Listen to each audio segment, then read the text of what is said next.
Hello, everybody, and thank you so much for joining us again on a Modern Ventures speaker series. Today, I'm so excited to have Topher Merrill join us.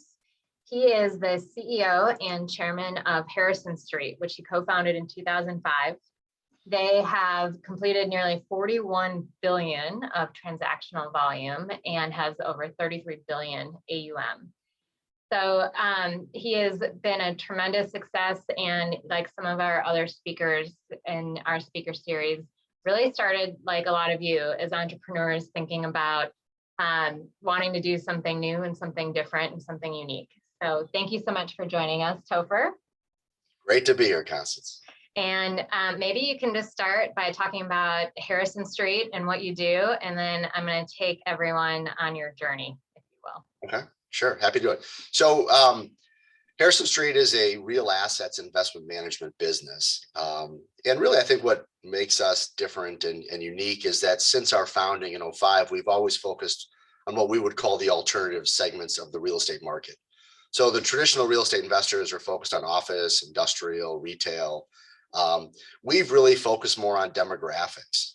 We focused on things around education, healthcare. So we're the largest investor in student housing in the country, and now into Canada, into Europe. We're one of the top owners of senior housing. We work in medical office, life science, self-storage. And the premise is that these asset classes are needed in good and bad times. So they're very resilient. And, as we'll talk about, now the firm has been through two very tough times, the global financial crisis and a pandemic. And we've seen a lot of resilience out of our portfolio. And so we've been quite lucky, quite fortunate that we chose these strategies because in many ways they've become very mainstream now. A lot of investors are looking at how they can get exposure to these asset classes, and it's all we've been doing for 15 years. So that's just a little bit about us. So you're ahead of the curve. Yeah, I mean, I'd like to say we were a bit of a first mover. In the early days when we started, people said, really, is that what the business is going to be formed under? Is there any liquidity in the space? Who's going to buy student housing from you? There was just a number of issues that we went through at the beginning. People really unsure of the type of strategies. We launched what we call a core open-ended income fund in our asset classes, and many people told us you can't do that. Core is not your asset classes, and we said, well, core is all about risk. And so it was fun in the early days in the sense of trying to say to people, we think the market was going to come, the market would develop, and frankly, it's really shown itself. So that's what's been, I think, quite rewarding for many of us. Sounds familiar. I think I've shared with you back in 2008, people kind of patted me on the head and said, what a cute little niche you're focused on. So I've had many was prop tech, right? I've had many of those taps. Yeah, exactly. So, so you had the courage to get this vision. You had this courage to, start and build up Harrison Street, what it was, or what it is. But, start us, from kind of the early days. Tell us about your journey. Harrison Street, it's 2005, but tell us before then. Prior to that, I was 15 years at a real estate firm based here in Chicago called Heitman. And I started as a summer intern and worked in many different departments and was ultimately hired into the acquisitions group. But what Heitman allowed me was the opportunity to try something new and innovative. I went to the board in the mid 90s with an idea of investing in Central European real estate. And so the wall had just come down, and, I had been fortunate to go on a trip around Europe and came back and really presented to the board almost sort of a Jerry Maguire type memo saying, hey, why don't we have this European business? Look what's going on in Hungary and Poland and Czech Republic. There is many, many consumer good companies that want to access this market now, and they don't have office space. There's no industrial, there's no, everyone was working out of hotels. And so they were great. They gave me the opportunity. I moved to London and, began investing in these countries, and it really took off and raised a series of funds and really grew to a 40 to 50 person team. And it was really very cool to kind of see this, trying to kind of a little bit go where other people aren't, do something a little bit unique. And in our real estate business, it's very hard. It's very much a commodity business. It's very hard to create unique ideas and be innovative. And so that kind of gave me this taste of, if you kind of try and find something a little bit different, It might be harder at first, but you actually have less competition. So it's actually can actually give you some runway. So did that for a long time, came back to the US in 2000, 2001, started having children, wanted to come back to Chicago. And that entrepreneurial bug was just still in me. And the idea of, could I find something that was different and unique, where you could build a business with a certain culture and how you treat people. And so the idea was, people were dabbling in the demographic real estate space. Well, why not have a firm that just focuses on it? Very similar to what I did in Europe. There were people dabbling in Central Europe, but I was the business that was focused on those markets. And what was exciting about it is, as we started, many people kind of said, "Hey, you know what? We see the vision." There were many people that believed early on, and we have some investors that have been with us since our first $200 million fund, and now we're raising, funds that are significantly bigger than that. So it's nice to see investors that have been with us along the way. But the one thing I would say that, I wouldn't have been able to launch Harrison Street if it wasn't for a relationship I had with a gentleman by the name of Chris Galvin. And that's where we'll tie back into some of the tech bug with what you're doing. But, Chris Galvin was the chairman of Motorola. His family founded the business, and he's been a mentor of mine since I was a teenager, and just a wonderful man, wonderful human being. And I went to him with this business plan, this idea, and having raised institutional funds, first-time funds, really knew we needed. If you're going to start this business, you need robust policies and procedures. You don't want to be a blind fund. You want to have some seeded assets. You need to build a team. And, Chris really gave me the capital to do that. And so we were partners in the early days. And frankly, that's where the name Harrison Street comes from. Motorola started on Harrison Street in Chicago. And so Chris's vision and our trust and the relationship with him has just been, I pinch myself, he believed in a 35-year-old kid and supported me. And, now we've built the business to 40 billion of AUM and a few hundred employees. And so it's been a fun journey, not without its ups and downs, but it's been a fun journey. And so people talk a lot about, the importance of an awesome mentor and someone who's kind of willing to back that first big idea. Yeah. How did you find him as a mentor? What advice do you have for people to seek out a great mentor like that? Well, number one, it just, pure luck. I mean, it was a family friend, and Chris was always there for many, many years. Starting when I was 12 or 13 years old, I would meet with him and we just would talk about my career, and he was always willing to listen. And unfortunately, I'd say the Motorola board's mistake was my benefit.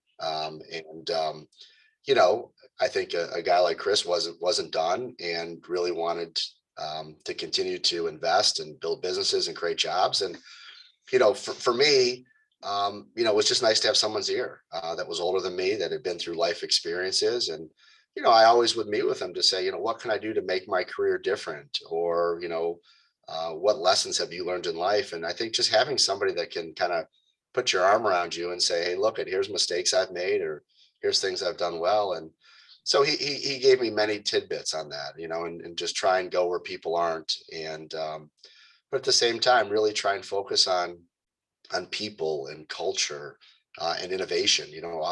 Again, you always have to be thinking about innovation. And, again, his family created a process called Six Sigma quality control. And there's a lot that goes into, and you can apply it to many, many businesses. And, we talked about how you could apply that to a real estate business, and really thinking about where mistakes can be made and how can you create a business model that can try and avoid that. And so that was a lot of fun for me. I mean, it was like immersed in a business school class, a JD. I mean, everything, organizational development. I mean, there's nothing he hadn't seen in running a business like Motorola for many years. So for me, it was that really helped me, and the spark that, he believed in me.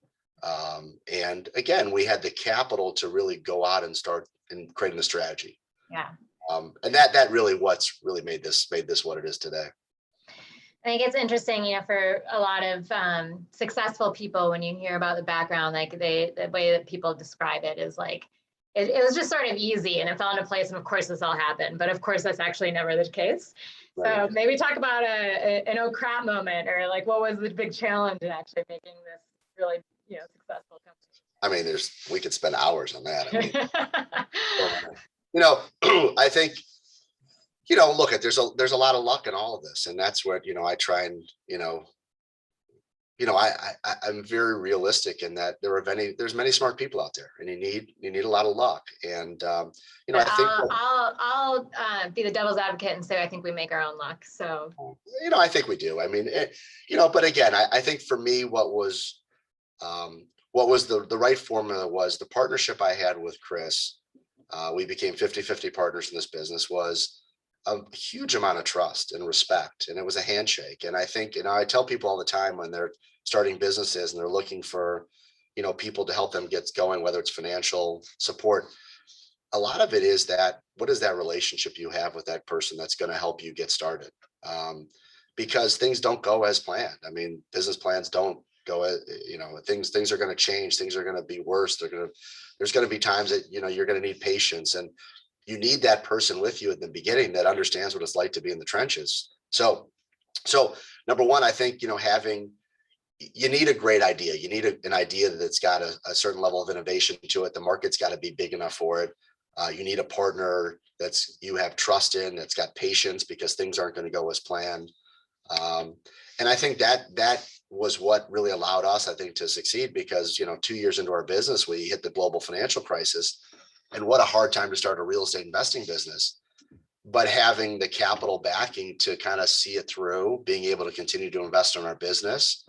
And then our investment strategy really played out. I mean, people saw, wow, healthcare and education, real estate, people still were going to school in good and bad times. In tough times, people are still getting old, need senior housing, outpatient care. And so what was nice is our strategy was tested, but at the same time, we had a balance sheet that we can continue to grow during that period of time. So it was all those pieces that kind of really, again, that's why I say it was luck. A lot of those pieces came to play and allowed us to continue to build the thing. And then the last piece is we've been able to attract really good people. I mean, we've attracted great people to the platform, people that see the benefit of our asset class, see that we're a little bit different, a little bit unique. And so it really has been a great network of people that work here that are now have become just great friends and family, really. That's great. So you mentioned something about innovation, and I know that a lot of what you're thinking now, you were innovative in your strategy and your approach in the beginning. But as we think about innovation moving forward, because a lot of people have emulated you and tried to be you and come into those same asset classes, and so how do you continue to be the market leader? Yeah, no, and that's always the tough thing. I mean, it's always, you can't rest on your heels. You got to try and keep innovating. And the first thing is, I love when I hear other people coming into our sectors. People always say, does that bum you out? You've got more competition. I love it. It validates it. Yeah. And it makes a market. And again, these are very big markets that we're playing in. So you need different players that have different strategies, different risk appetites. So I love it when I hear more and more people interested in these asset classes. I mean, you're seeing the likes of Blackstone now, getting into student housing and a lot of these things. So frankly, that's been very validating. And the way to frankly innovate, there's a number of ways you can innovate. It can be, finding new asset classes. So we've added life science to the mix. We've been very big in life science for 3-4 years, and now that's actually becoming more mainstream. We've been investing in behavioral health for many years. We've been doing outpatient rehab facilities. We've expanded into Canada, into Europe with these demographic strategies. So I think it's always looking for, what other asset classes have similar characteristics? Are there other geographies that we can participate in?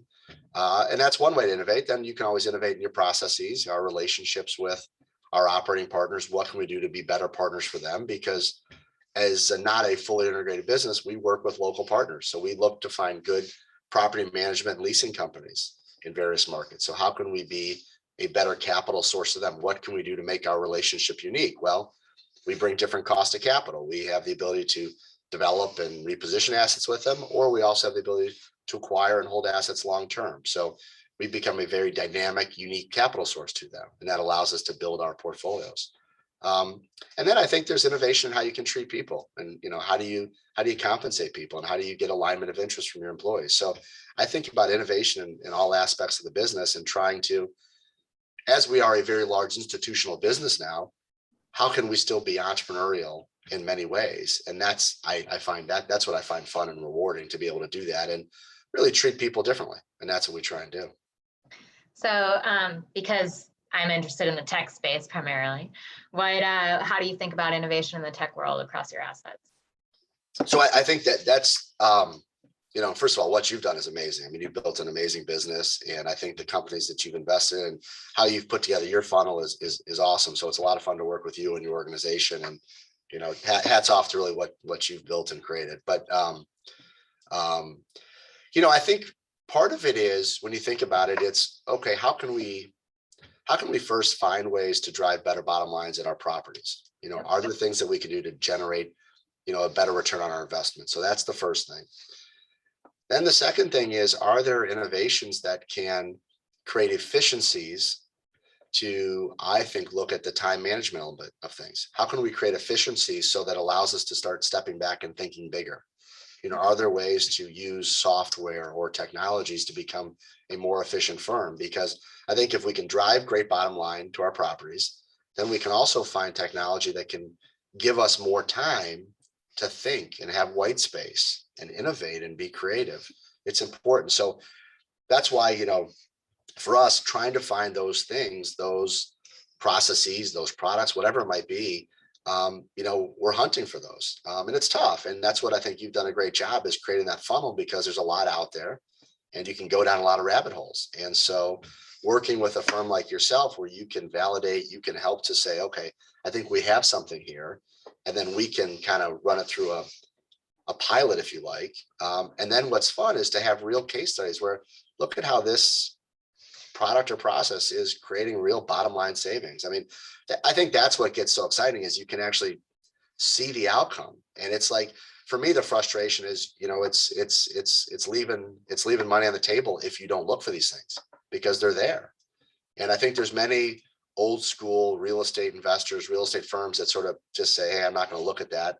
We'll keep doing things the way we've been doing. But I think there's many products and softwares and processes that I think we can add that can really, we can show our LPs, look at how this makes the ecosystem stronger.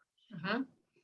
Yeah, it's been great working with your teams on this, and I think a lot more to go too. So, absolutely. All right.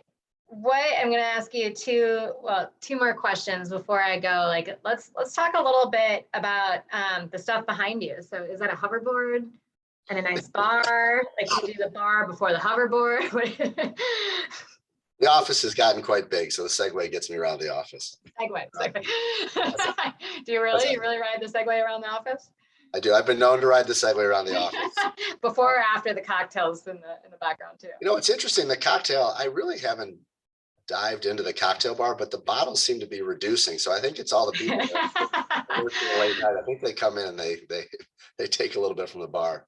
An open office culture. I like it. Yeah. Okay, so what's next for Harrison Street? I think and that's where, and that's the fun thing for me is the what's next. And a lot of it is really looking at this ecosystem that we've created. We do a lot of work with universities and health systems now. So we started a lot doing off-campus student housing. We're the largest owner of off-campus housing. We began then meeting with universities saying, well, why don't we help you with your on-campus facilities? So now we have a very large public to private partnership initiative that we're working with universities with their on-campus housing. And so that's really grown.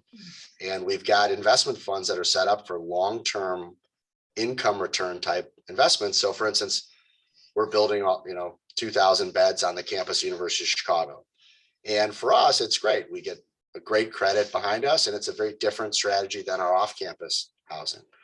So as we start doing that, working with health systems with their medical office properties, now we're kind of diving deeper. How can we make those relationships stronger? Well, why not work with them and other parts of their facility, their power plant, their data centers, et cetera. So we're now building a very large infrastructure practice, what we call our social infrastructure practice, where we work with universities, hospitals, municipalities, and help them with renewable energy. So we're doing district energy, we're doing solar, wind, hydro. And really, that's been a fun expansion of our business, is now building more of a real assets platform. And so for us, I think the secret sauce and the moat that we're building around our business is really these relationships, being able to go in, work with the university, work with the health system, and really help them with all things facilities related.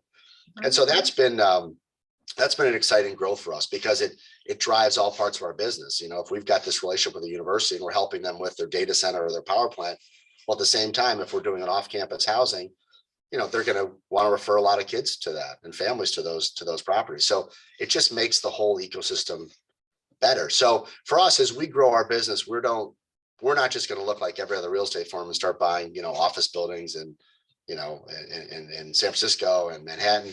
Or what we're going to do is how can we do things that are strategic and really around that ethos of capital preservation, of demographics, resilience. And so that's the fun thing. And that's how we've gotten into the public to private partnerships. We've gotten into infrastructure. We're very heavy now in the life science space. We're one of the largest owners of life science properties. We're taking the business now to Canada. We've grown a lot into Europe because the fun thing about these asset classes is these demographics, it's a global thing. It's not just here in the US. So that's what really kind of drives us. It's those relationships. And so that's where we're spending a lot of time now. And I think that's where we've been able to offer a lot of different investment products to our cohorts around the globe.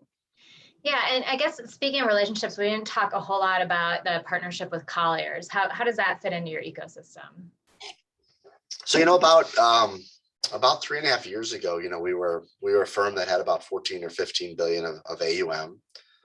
And one of the things that, you know, was I was reflecting, you know, I do a lot of what keeps you up at night. And the challenge with the financial services business is succession. It's moving equity to the next generation. You know, the value of a business like this goes up and down the elevator every day. And so what I was trying to figure out is how do I go from a closely held business with a family like Chris Galvin's family to one that starts thinking, okay, what's the next 20 years going to look like? How can I look at my investors and show them that we've got a stable business? We don't have the volatility associated with a closely held partnership. So it was a discussion that, you know, Chris and I sat down and really said, okay, why don't we evolve from a, if you like, family owned to now more of an institutionally backed business? So Colliers came in and bought 75% of Harrison Street, bought the Galvin family out of the business, you know, Chris's position. I sold half my interest. So I'm still the largest individual shareholder, but now we've got a firm like Colliers, which really takes any volatility away from ownership within the firm, allowed us to move equity to the next generation of people, allows us to get more people sharing in the carry of the funds, allows more people to invest in the fund. So it really creates great alignment for us with our LPs. And then we now have a significant balance sheet that's allowed us to think strategically about growing. I mean, the investment management business is expensive. I mean, compliance, regulatory, reporting. So Colliers has really given us a balance sheet to really invest in our business. So in 3.5 years, since that time, we've gone from a 14 or 15 billion AUM business to a 40 billion AUM business. And it's been terrific. And for me, what was great is Chris Galvin, who, like I said, is like a father to me, is now sitting on the public board of Colliers. So it keeps us together and keeps us talking. So it was I'll say it again, it was a very lucky partnership. And they've been a terrific partner. And again, I think it gives us the tools we need to continue to innovate, to continue to think about business. We've added a lot of people to the platform. I think during the pandemic, we probably added 50 people to the organization. So we've really been investing in the platform and they've been really supportive of it. Great. All right. So my last question is going to be what advice you have to entrepreneurs. Before I ask you that, I just noticed something else pretty cool in your office, which is the telescope. So I've been in your office. So I know you have this amazing view of the Chicago River and a lot of apartment buildings and office buildings. So like, what's the most interesting thing that you see out of that telescope? To be honest, I don't even know if it works. It just looks cool. I tell you, this view is what's so much fun for, you know, I grew up in Chicago. You never had this view from this sort of West Loop area down the river. So it's a great building that, you know, that Larry Levy and Hines built. It's terrific. And this is the building that Gibson's Italia's in. And So it's a really cool location, but the view down the river is awesome. So, hey man, I think You don't really need the telescope, but it's pretty cool. I like it. It's very nice. Very pretty. All right. So my last question, because there's a lot of what you'll see in our audience here, a lot of tech entrepreneurs, as well as a lot of real estate entrepreneurs, aspiring professionals. What advice do you have to give them? I think, I'd say I always tell people, try and make yourself a little bit different and unique, try and, create whatever it might be within your background or your experience that's a little bit different. I think that's something I always encourage people and my own kids is, create some uniqueness in what you're doing or who you are. Number one, I think, then it's, to me, and a lot of this is what I talk about with the young analysts here and associates. It's really, find a great idea, find a great organization, and work hard. Put your head down and work hard, and suck up as much as you can from what you're hearing and seeing, and just listen and learn a lot. And I think that's the important part. And be patient.